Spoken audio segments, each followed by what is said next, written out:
19 साल बाद गैंगस्टर से पूरा हुआ योगी आदित्यनाथ का बदला कौन है वो दिलेर ऑफिसर जिसने मिट्टी में मिला दिया। एक थप्पड़ ने विनोद उपाध्याय को बना दिया था पूर्वांचल का गैंगस्टर। उसके लिए खुद मायावती बनकर आई थी मसीहा। मुख्तार अंसारी भी उससे डरता था, योगी को मानता था अपना सबसे बड़ा दुश्मन। 7 महीने से खोज रही थी यूपी एसटीएफ।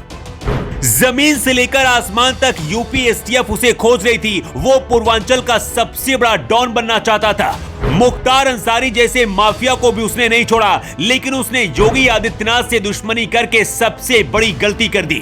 कहते योगी वक्त और समय का इंतजार करते हैं और इसके बाद सही वक्त पर ही बदला लेते हैं। लेकिन इस माफिया से बदला लेने में योगी आदित्यनाथ को 19 साल लगे। आखिर वो ऑफिसर कौन है जिसने गैंगस्टर विनोद उपाध्याय पर पहली गोली चलाई और योगी आदित्यनाथ के साथ क्या दुश्मनी थी?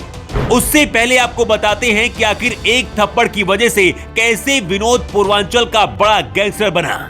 यूपी एसटीएफ ने गोरखपुर और पूर्वांचल के कुख्यात गैंगस्टर विनोद उपाध्याय का एनकाउंटर कर दिया है। करीब 7 महीने से विनोद उपाध्याय को ढूंढ रही यूपी एसटीएफ की टीम जब सुल्तानपुर में उसके ठिकाने पर पहुंची तो उसने बचने के लिए फायरिंग शुरू कर दी थी। इसके बाद यूपी एसटीएफ ने जवाबी कार्रवाई में उसे मार दिया। विनोद उपाध्याय सिर्फ माफिया और शार्प शूटर ही नहीं था, बल्कि वो राजनीति का भी मजा हुआ खिलाड़ी था। साल 2004 में गोरखपुर जेल में बंद अपराधी जीत नारायण मिश्र ने किसी बात को लेकर विनोद उपाध्याय को थप्पड़ मार दिया था। जब अगले साल जीत नारायण मिश्र जेल से बाहर आया तो मौका देखकर विनोद उपाध्याय ने साल 2005 में उसकी हत्या कर दी और इसके बाद पहली बार अखबार में उसकी फोटो छपी।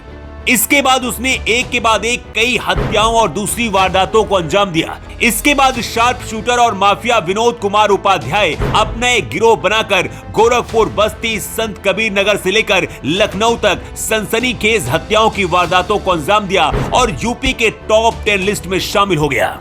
ये वही दौर था जब उधर मुख्तार अंसारी का आतंक बढ़ता जा रहा था। इधर जिस गोरखपुर में योगी रहते थे वहां विनोद उपाध्याय का आतंक शुरू हो चुका था।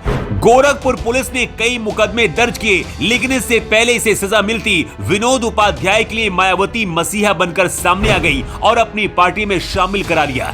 2007 के बाद का ये वो दौर था जब गैंगस्टर विनोद उपाध्याय का आतंक और बढ़ता गया। योगी आदित्यनाथ उस दौरान चाहकर भी कुछ नहीं कर पा रहे थे।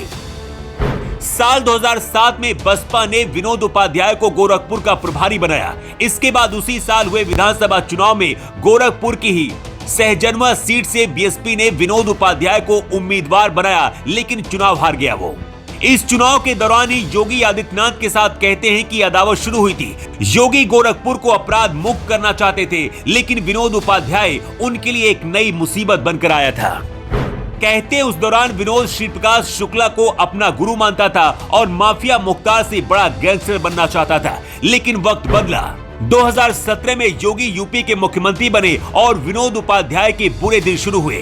एक एक कर योगी राज में माफिया और गैंगस्टरों का यूपी से खात्मा होता रहा और अब 19 साल बाद विनोद उपाध्याय का भी अंत हो गया। गैंगस्टर विनोद उपाध्याय के खिलाफ यूपी में 35 से ज्यादा आपराधिक केस दर्ज थे। 7 महीने से गोरखपुर क्राइम ब्रांच और एसटीएफ की टीम ढूंढ रही थी। सबसे खास बात यह है कि जिस गोरखपुर से क्राइम की दुनिया में कदम रखा था, उसी गोरखपुर के एसटीएफ ऑफिसर ने गैंगस्टर का खात्मा किया है। एसटीएफ मुख्यालय के डिप्टी एसपी दीपक कुमार सिंह के नेतृत्व में उनकी ही टीम ने गैंगस्टर का खात्मा किया है। वैसे इस गैंगस्टर के एनकाउंटर के बाद कई तरह के सवाल भी खड़े हो रहे हैं, लेकिन क्या यूपी एसटीएफ ने एनकाउंटर करके सही किया? अपनी राय आप कमेंट बॉक्स पर लिखकर जरूर दें। Bureau report.